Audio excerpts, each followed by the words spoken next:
اليوم هناخد أمثلة على تعريف النفس في اللغة الكورية. عندنا أول حاجة بقولها هي 저는 اللي هي أنا، 저는 أنا، وأقول الاسم جيمين، جيمين، جيمين. يو أكون أو تكون أو يكون. ليه اخترت يو؟ لأن الاسم اللي هو جيمين في باتشيم. ايه هو الباتشيم؟ هو الحرف الثالث أو الرابع اللي بيكون في المقطع من الأسفل، وهنا موجود باتشيم عشان كده اخترت يو. طب لو ما كانش فيه باتشيم هختار يو. تاني ممكن اقول 저는 اللي هو انا، جيمين يو انا بكون جيمين، خلاص. او ممكن اقول ك اللي هو جيمين يو، جيمين يو هو يكون جيمين.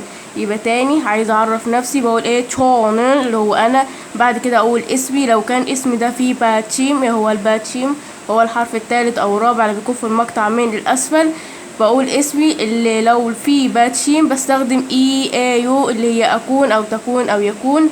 لو اسمي مفيهوش باتشيم بستخدم التانية اللي هي يو، برضو معناها اكون او تكون او يكون. ممكن اقول هو جيمين يو هو يكون جيمين، خلاص. يبقى تاني بعرف نفسي بقول انا واقول اسمي، بعد كده بكتب لا اما يو او يو على حسب. لو كان اسمي فيه باتشيم بستخدم يو، لو كان اسمي مفيهوش باتشيم بستخدم يو.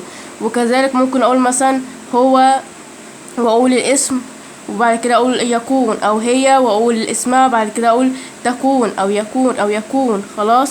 يبقى تاني 저는 جيمين يو، جيمين يو انا اكون جيمين هو يكون جيمين.